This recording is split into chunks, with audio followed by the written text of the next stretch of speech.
Hello, गोड़ लगा तनी, प्रणाम करे तनी, नमस्ते। आप सब कैसन बानी यार, जरूर बताइए जा। हम ठीक ठाक बानी और आज हम फिर से उपस्थित बानी एक झूमर लेके, जो कि बड़ा अच्छा बा और सुनी जा और बड़ा ही मजा आई। और ज़्यादा से ज़्यादा लाइक करी जा, शेयर करी जा और सब्सक्राइब करी जा। चैनल पर नया बनी जा तो और ज़्यादा से ज़्यादा शेयर करी जा और थोड़ा सुनी जा ज़्यादा मात्रा में, जो कि हमरा अच्छा लगे। हमरा थोड़ा सा सपोर्ट की ज़रूरी बात, तो ज़रूर सपोर्ट करी जा और सुनी जा ये झूमर और बताइए जरूर कमेंट में कि कैसन लागल हो, कैसन ना लागल हो। सोने के थाली में जीवन परोसनुई, सोने के थाली में जीवन परोसनी। अरे जीवन ना जेवे करिया चले ला लूंगी झार के सखी, जीवन ना जेवे करिया चले ला लूंगी झार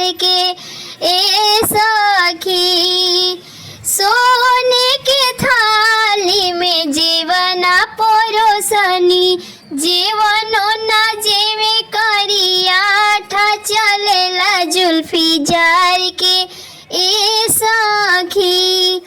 फूल हजारों के से जल गवनी, फूल हजारों के से जब बिछवनी।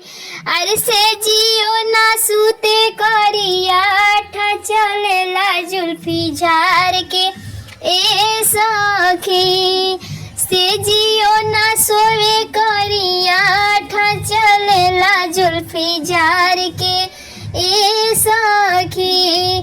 फूल हजारों के से जल गवनी, फूल हजारों के से जब बिछवनी।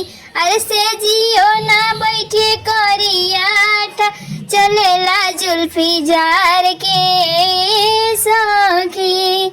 झांझरा पानी गंगा जल पानी, झांझरा जाले गंगा जल पानी।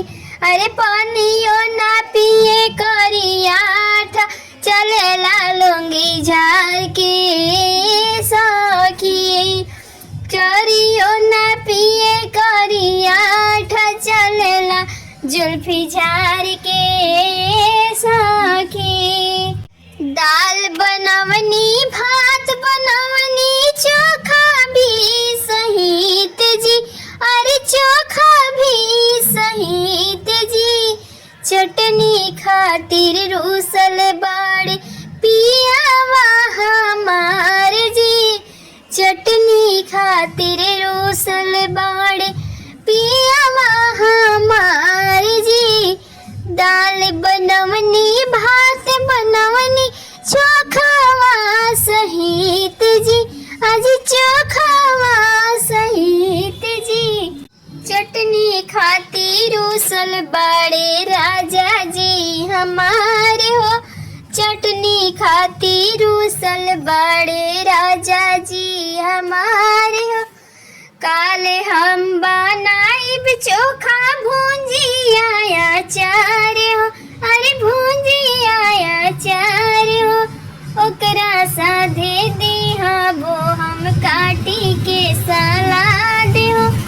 ओकरा साथे दिहाबो हम काटी के सलाद हो। दाल बनवनी, भात बनवनी, भुंजिया अचार हो। अरे भुंजिया अचार हो।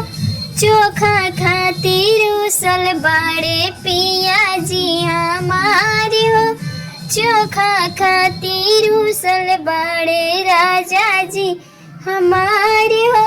चोखा खातिर रूसल बा पिया जी हमारे